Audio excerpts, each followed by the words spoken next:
Muchísimas gracias por la invitación. Gracias, querido doctor Bitsu, y también a mis compañeros en la mesa. Han sido realmente muy interesantes estas presentaciones que nos han hecho. Yo, por mi parte, voy a decir una serie de mentiras, aprovechando que toca, y a lo mejor alcanzo a tocar algo de la realidad.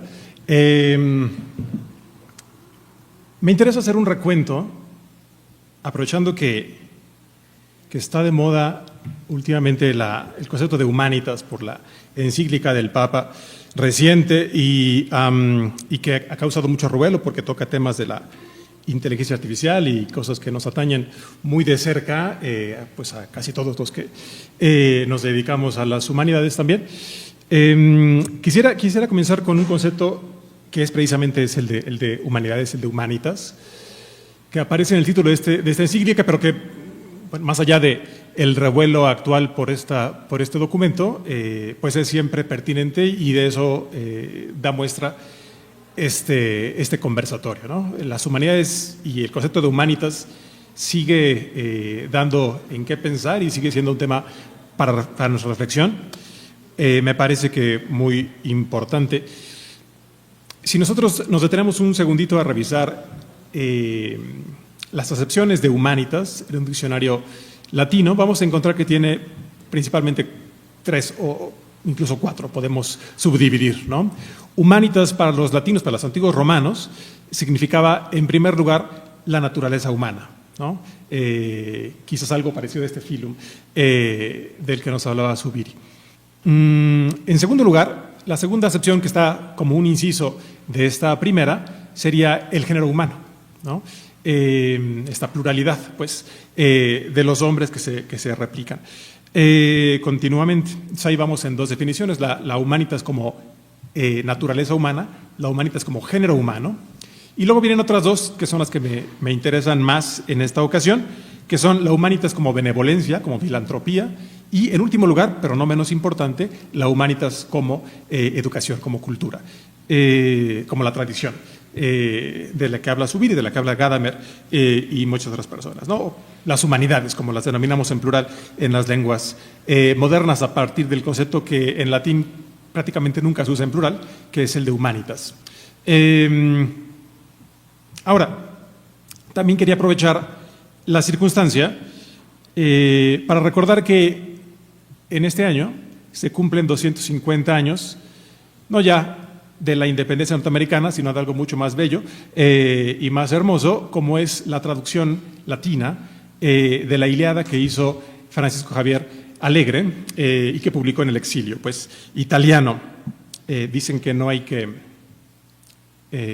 últimamente que no hay que clavarse mucho y lanzar acusaciones de cosas que ocurrieron hace 30 años, pero la verdad es que Carlos III, pues lo maldigo eternamente, ¿no? Pero quizás sin la expulsión de los jesuitas no habríamos tenido toda esa profusión de obras publicadas desde el exilio y que dieron un impulso importante a nuestra propia independencia, ¿no? Y de eso y de algunas otras cosas voy a compartir algunas reflexiones. Primero que nada, querría iniciar este mapita. Lo puse en PDF y ya no se vio el GIF, pero en fin, no importa. Era un GIF que mostraba la expansión del Imperio Romano, pero bueno, que les voy a contar a ustedes de eso. Más bien, me voy directamente a esta línea del tiempo, así muy general y esquemática, sobre la historia de la literatura latina antigua, y después pasaremos brevemente a la medieval y luego a la moderna, para aterrizar finalmente en la Nueva España y en México, pues, que es de lo que me interesa hablar, pero con algo de contexto. Entonces, para sencillamente quien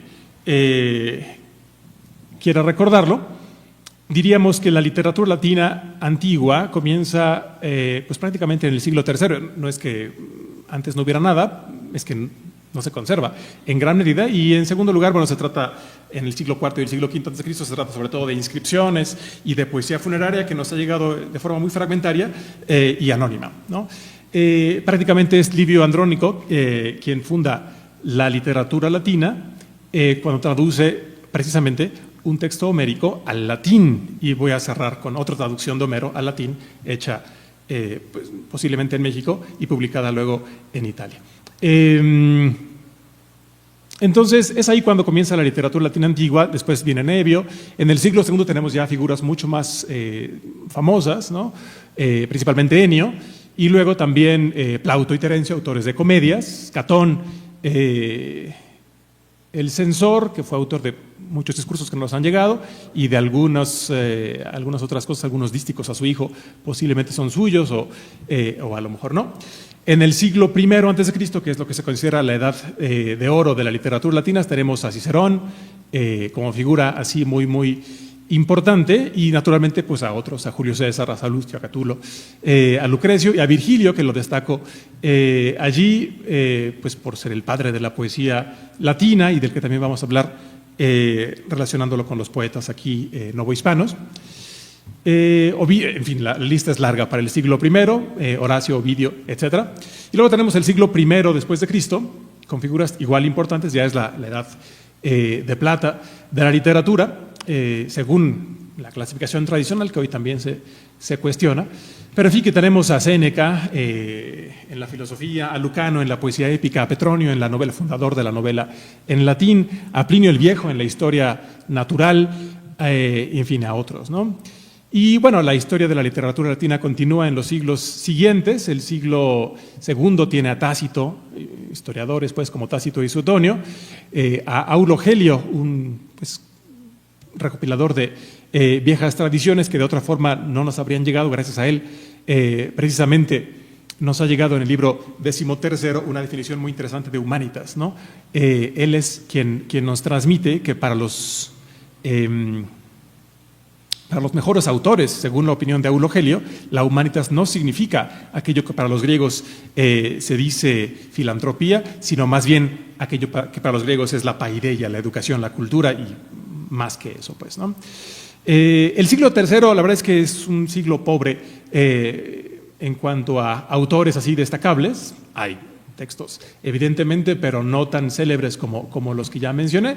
El siglo IV un poco recupera, es como el siglo IV y el siglo V son el canto de cisne pues, de la literatura latina antigua, con autores como Ausonio, pues gran poeta, Prudencio también, uno de los primeros poetas importantes de la cristiandad, y después el siglo V, Rutilio Namación, un poeta pagano que está en contra de los cristianos, por ejemplo, y luego San Ambrosio, San Agustín y San Jerónimo, tres grandes figuras de la Iglesia, pues, y sobre todo de la literatura patrística en latín.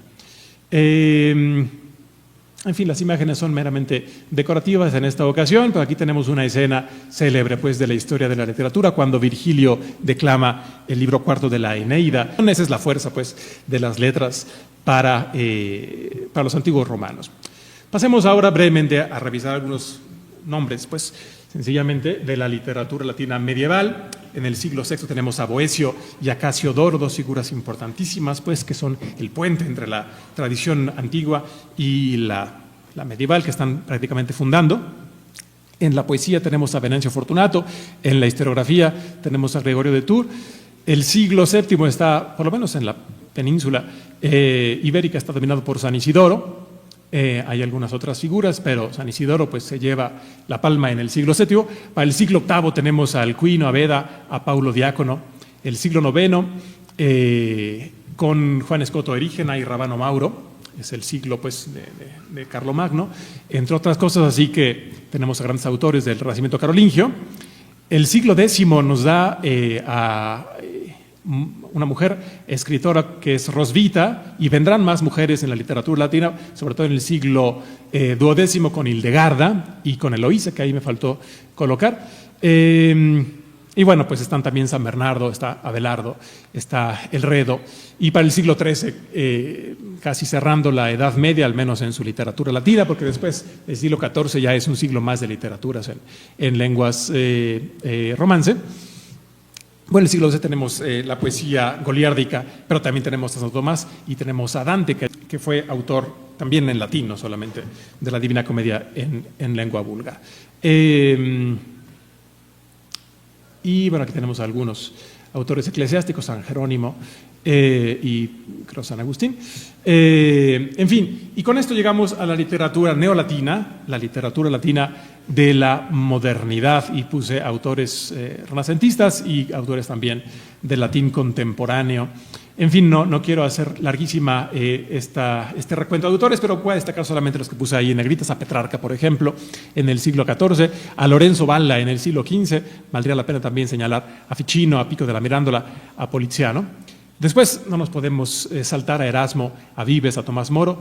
Y en el siglo XVIII, ahora sí me salto algunos autores científicos importantes que dejé en el siglo XVII sin mencionar, pero en el siglo XVIII tenemos a nuestros autores novohispanos, que murieron todos ellos en el exilio: Alegre, Abad y Landívar. No puse allá Clavijero porque publicó más bien en italiano y en castellano. Pero puse a estos tres autores de la latinidad mexicana, me atrevo a llamarla. Hay quien cuestiona este asunto de la mexicanidad en el siglo XVIII. Déjenme ver si logro justificar ese uso enseguida. Y luego, bueno, el latín continúa, para quien tenga dudas, el latín continúa en el siglo XIX, por ejemplo, con León XIII, el papa al que este último papa le debe, entre otras cosas, el nombre, y poetas como Giovanni Pascoli. Bueno, León XIII fue un gran poeta en lengua latina, Giovanni Pascoli también. En el siglo XX tenemos aquí en México Francisco Cabrera, que publicó, y vamos a ver de eso algo más adelante, que publicó una extensa obra en latín, poesía en latín, escrita en México por un poblano, Francisco Cabrera, el cual falleció hace no mucho en Cuernavaca. Y el siglo XXI tiene a sus autores también en latín, de cosas pues a veces simpáticas, como estas que les muestro enseguida, traducciones al latín de obras de la literatura infantil y juvenil, pues, ¿no? Que se han hecho, pues, para difundir el amor por la lengua latina entre las infancias y las juventudes. Entonces hoy se pueden leer estas cosas. Algunas son mejores que otras como traducciones, algunas son más atinadas que otras en su uso del latín, pero en fin, que hay para todos los gustos. Y bueno, esto lo puse como curiosidad. Evidentemente se escriben también otro tipo de cosas hoy en día en latín. Por desgracia, cada vez menos documentos papales. La última encíclica salió en todas las lenguas más importantes del mundo, pero no salió todavía en latín. A lo mejor en las próximas semanas aparece la traducción. Ahora, de los que señalaba yo con negritas hace un momento, querría destacar un par de reflexiones de Petrarca y de algún otro, para luego aterrizar ahora sí con los autores novohispanos. Déjame ver el tiempo que… bueno, como ustedes naturalmente recuerdan, a Petrarca se le recuerda mucho como autor de poesía en italiano. Pues, si no el padre de la literatura italiana, será por lo menos el tío, o algo así, por su cancionero y por sus triunfos, que tuvieron repercusión aquí en Puebla, ¿no? La Casa del Deán está decorada con escenas tomadas de los triunfos de Petrarca. El deán de la plaza era, pues, posiblemente admirador de Petrarca, como es natural para un hombre del Renacimiento, incluso aquí en la Nueva España. Pero de lo que poco se habla, y que me parece a mí triste que así sea, es de la extensa producción de Petrarca en latín, que es autor de poesía en latín con su África y su Bucolicum Carmen, pero también autor de prosa, pues la llamaríamos artística, con sus epístolas, muchos libros de epístolas que dirigió a medio mundo, a gente, digamos, que vivía en su tiempo, a sus amigos y familiares, como él los llama. También le escribió cartas a gente muerta, le escribió cartas a Cicerón, por ejemplo, que llevaba para entonces 1400 años muerto, y escribió cartas también para nosotros, para la posteridad. Escribía, pues, él indiscriminadamente a toda la humanidad, a todo el género humano, pues, ¿no? Hacia atrás y hacia adelante.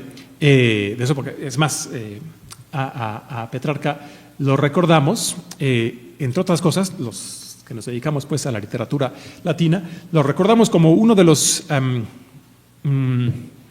personajes que sus epístolas, en la epístola sobre la subida al Monte Ventoso, pues alude al papel de los humanistas del Renacimiento como personajes que se encuentran como Jano, viendo hacia dos direcciones, ¿no? Hacia el pasado medieval que tenía a sus espaldas y hacia el futuro que ya presagiaba y que él mismo estaba no solamente presagiando, sino ayudando a crear, ya saben, con el rescate de la literatura latina. Él se dedicó, entre otras cosas, a recorrer monasterios en Italia y en Francia para rescatar del olvido autores latinos que nadie había leído en muchos, muchos siglos y darlos a conocer, copiarlos a mano. No había todavía imprenta, estamos a 100 años pues de la invención de Gutenberg, así que copiando a mano textos todavía, pero con una intención de pues propiciar un desarrollo hacia el humanismo renacentista, que bueno, se va a dar con muchísimo auge en la siguiente generación. Él lo funda prácticamente, y luego sus discípulos y sus herederos pues van a dar continuidad a este impulso de rescatar la literatura latina antigua y ponerla por lo menos al nivel de importancia que había tenido durante toda la Edad Media pues la Biblia y los autores cristianos, San Agustín y algunos otros, pues, ¿no? Entonces, bueno, pues en esta epístola que aquí cito al final, le está hablando a Cicerón, por ejemplo. Es una carta que él le dedica a Cicerón y lo llama el padre de la elocuencia romana, el máximo padre de la elocuencia romana, y le dice que no solamente él, Petrarca, sino todo el mundo, todos los que nos dedicamos pues al latín, le dan las gracias por su obra, ¿no? Por su labor. Luego también se queja, le dice, oye, me encontré por ahí tus cartas y la verdad es que me quedaste mal. Yo me di cuenta de que no eres el ídolo pues y salvador de la República que yo siempre pensé. Leyendo tus discursos, leyendo tus cartas, me di cuenta de que también eras doble cara y traicionero. Todos los hombres mienten al final de cuentas, pues, ¿no? Entonces, en fin, esa carta se la escribe para reconocerle su labor y también para reclamarle su falsedad. Luego Lorenzo Valla, por ejemplo, es otro de los que destacaba yo como autores importantísimos de la literatura latina, y les prometo que ya me acerco a lo que me propuse, que es hablar de los autores mexicanos. Bueno, de Lorenzo Valla me interesaba destacar dos cosas. Se hizo famoso por saber tanto latín en el siglo XV como para poder determinar que la donación de Constantino era un documento falso, ¿no? Ese documento que los papas sustentaban para decir, hey, Constantino nos regaló la ciudad de Roma para que la tuviéramos todos los papas a perpetuidad como nuestra posesión terrenal y nuestra joya.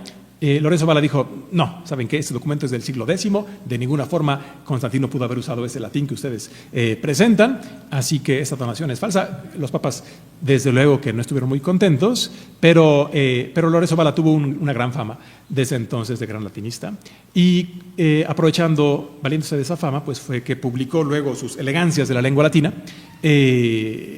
uno de los documentos también fundacionales del humanismo renacentista allá en Italia en el siglo XV. Omito de momento la cita.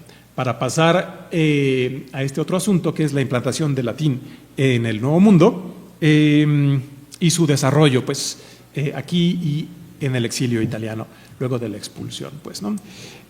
Abro con esto. ¿Cómo es que el latín llega al Nuevo Mundo? Bueno, ya llegó en forma de la misa que se celebró seguramente allá en la isla de Guaraní, y luego las misas que se hicieron aquí en Veracruz, etcétera. Así llegó. Pero inmediatamente, o al poco tiempo, pues comenzó a producirse también literatura en latín acerca del Nuevo Mundo. Por ejemplo, el poema de Lorenzo de Gambara sobre la navegación de Cristóbal Colón, de 1535.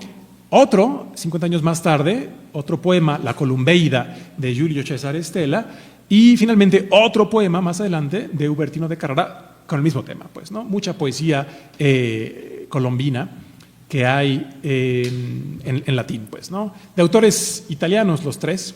Y finalmente tenemos la de Pedro Paradinas, La Cortesia, de finales del siglo XVII. Bien. Pero pasemos a México, pasemos a ver la producción autóctona, pues, en latín. Este documento que siempre me va a fascinar y del cual continuamente, para gran regocijo, salen facsímiles últimamente con una cierta frecuencia, que es el Códice de la Cruz Badiano, un documento bellísimo de, pues, no sé si llamarlo propiamente mestizaje cultural, pero en fin, que un documento producido originalmente en lengua náhuatl por un indígena conocedor de las propiedades curativas de muchísimas plantas nativas de México y luego traducido al latín por otro indígena formado por los franciscanos en el colegio de la Santa Cruz de Tlatelolco. Y bueno, que entonces tenemos aquí un documento en latín con sabiduría ancestral de la medicina tradicional de los indígenas del centro del país. Documento del siglo XVI, pues. Y luego tenemos también los textos latinos producidos por los europeos que llegaron aquí a México y que se instalaron y que murieron aquí, como Francisco Cervantes Salazar, profesor que fue de retórica de la recién fundada Universidad Real y Pontificia de México, y que nos dejó un túmulo imperial a la muerte de Carlos V, y luego también unos diálogos escritos a imitación de los de Vives y de los de Erasmo y muchos otros, para enseñar el latín hablado, el latín coloquial a sus alumnos. Diálogos que, por cierto, son muy simpáticos porque hablan sobre la vida cotidiana en el México recién pues, convertido en capital del virreinato, la vida de un estudiante, o de varios pues, estudiantes de la universidad. Él nos la retrata y sus excursiones al pueblo de Tacuba y al de Chapultepec y demás, que estaban desde luego todavía a las afueras de la ciudad. Pero pasemos, haciendo un salto, pasemos al siglo XVIII, que es un siglo interesantísimo por muchas razones, pero para la literatura latina novohispana o mexicana, como yo también la llamo, y bueno, en esto no estoy solo, desde luego, pero sí que todavía hay resistencia a hablar de mexicanidad para el siglo XVIII. Yo con este tipo de obras, como las que ahora presento, intento demostrar que sí hay una mexicanidad en el siglo, para los criollos, evidentemente, y la gente que se dedica a las letras, pues, ¿no? ¿Qué pasa? Que en las primeras décadas del siglo XVIII, como ustedes recuerdan, el Deán de Alicante había publicado sus epístolas y en una de ellas, una carta entre muchos cientos, había dicho que en México no había escuelas, ni bibliotecas, ni nadie que supiera algo sobre la cultura. Y bueno, esta carta cuando llegó a manos de los intelectuales de la Universidad de México, criollos en su mayor parte, pues causó gran revuelo y se hicieron la tarea de responderle al Deán de Alicante, que ya estaba muerto, por cierto, pero igual le respondieron y así es como tenemos esta pues oleada de obras, muchas de las cuales están producidas en latín, para demostrarle al Deán de Alicante y a los que pensaban como él que en la Nueva España no solamente había escuelas y bibliotecas, sino que había una gran producción intelectual y que los americanos pues eran capacísimos de producir obras del pensamiento que rivalizaban con las mejores de la Europa de aquel tiempo, pues, ¿no? Cayetano Cabrera Quintero escribió mucha poesía, pero también escribió este escudo de armas de México. La obra está en español, pues, pero se hace gala de una gran erudición clásica, entre otras cosas. Y además se presenta ya la Virgen de Guadalupe como símbolo de identidad nacional. Esto va a ser una constante también en los autores jesuitas con los que voy a cerrar en un momento más. Luego tenemos la Biblioteca Mexicana de Eguiara Yeguren, de la cual solo alcanza a publicar el primer tomo con las letras A, B y C, pero que es una larga nómina de autores nacidos o radicados en la Nueva España, en México, pues. Hay quien dice que en el siglo XVIII todavía se usa México de forma exclusiva para hablar de la Ciudad de México. Esto no es así.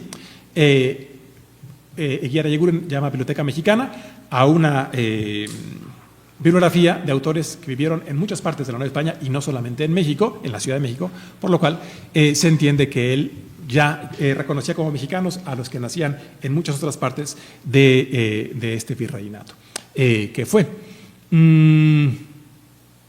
Luego aquí está Carlos III para recordar la expulsión de los jesuitas que nos lleva finalmente a hablar de estos personajes interesantísimos.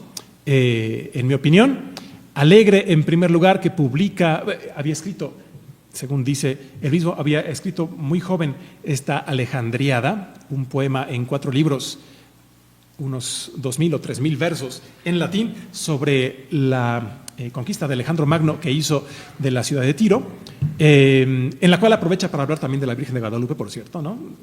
En un salto allí mortal, mientras está hablando de Alejandro Magno, aprovecha para hablar también de la Virgen de Guadalupe y su aparición y su patrocinio, pues, de los mexicanos. Luego publica, hace exactamente 250 años, publica su versión, no puse aquí la portada, pero publica su versión latina de la Ilíada de Homero, y luego publica sus instituciones teológicas, todo esto publicado allá en el exilio, en varias ediciones, en Forlì, en Bolonia, en Venecia y en Roma.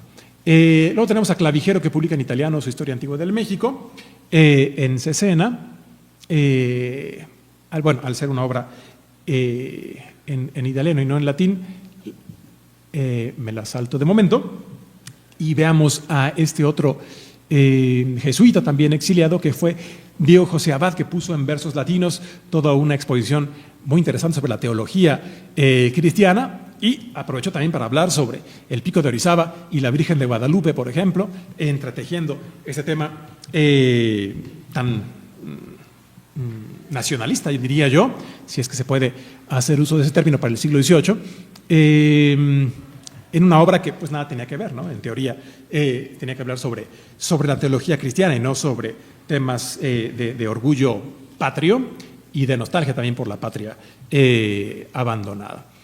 Y otro que hace lo propio es Landívar, con su Rusticata Mexicana, otro poema extenso, varios cientos de versos, miles, de hecho, de versos sobre la naturaleza de la Nueva España, pero que él llama México, pues, ¿no?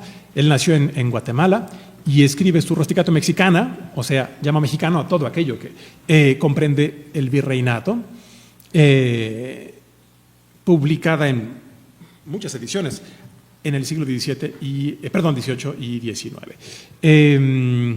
Se había publicado de forma clandestina, sin la aprobación del autor, primeramente en Cádiz, en España, y después él se dio a la tarea de hacer su publicación oficial en Italia, y luego hubo una serie de reediciones y traducciones en el siglo XIX y XX, y bueno, sigue siendo un poeta muy celebrado en Guatemala, es uno de los fundadores, pues, de la poesía guatemalteca, pero causa de orgullo también para nosotros, opino yo, y del que poco se habla, pues, ¿no? Ahora, en este trayecto, en este recorrido que hemos hecho sobre la literatura latina, ya estoy sobre el tiempo, nada más quería recordar también este otro episodio, los 250 años de la independencia de los Estados Unidos de Norteamérica, con un detalle interesante. Estos firmantes de la Declaración de Independencia, y que muchos de ellos fueron presidentes, pues, de la Unión Americana en sus primeras décadas de existencia, si nos ponemos a ver qué lenguas hablaban, vamos a ver que varios de ellos la mayoría, ¿no?, eran fluidos hablantes de latín, por ejemplo, ¿no? Es la antepenúltima columna de latín. Todo el mundo hablaba latín en aquella época, también en la Unión Americana, y se tiene, pues, ese dato, cosa que no mucho se ha estudiado en el caso de los presidentes, pues, de México, pero sabemos que los que se consideran padres de la patria, pues sí habían estudiado no solamente latín en el seminario, sino habían estudiado concretamente los textos de los jesuitas exiliados, y que esto contribuyó en medida no insignificante a sus ideales, pues, de una mayor independencia y autonomía para estas gentes y estas tierras. Así que valdría la pena, pues, seguir averiguando cuál es la relación entre este estudio de las humanidades clásicas, de la lengua latina, de su literatura, y desde luego el desarrollo histórico que tuvieron nuestras culturas en el siglo XIX. Nada más como un detalle interesante, déjenme mostrarles cómo en una obra de ciencias naturales, una descripción de los vegetales,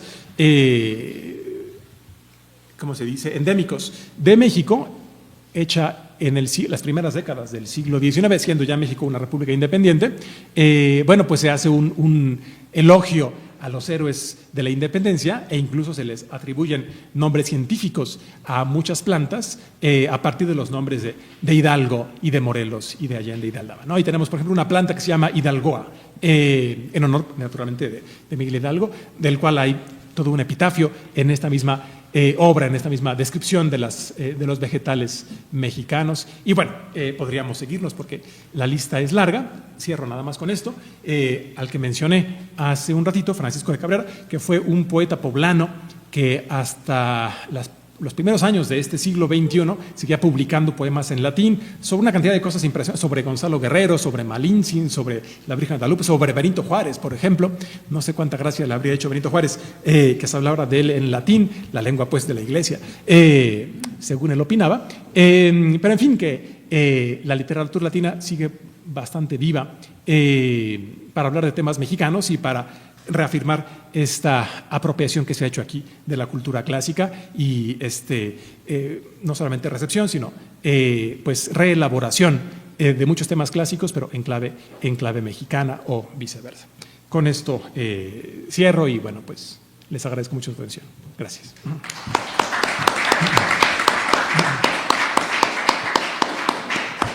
Muchísimas gracias por su participación.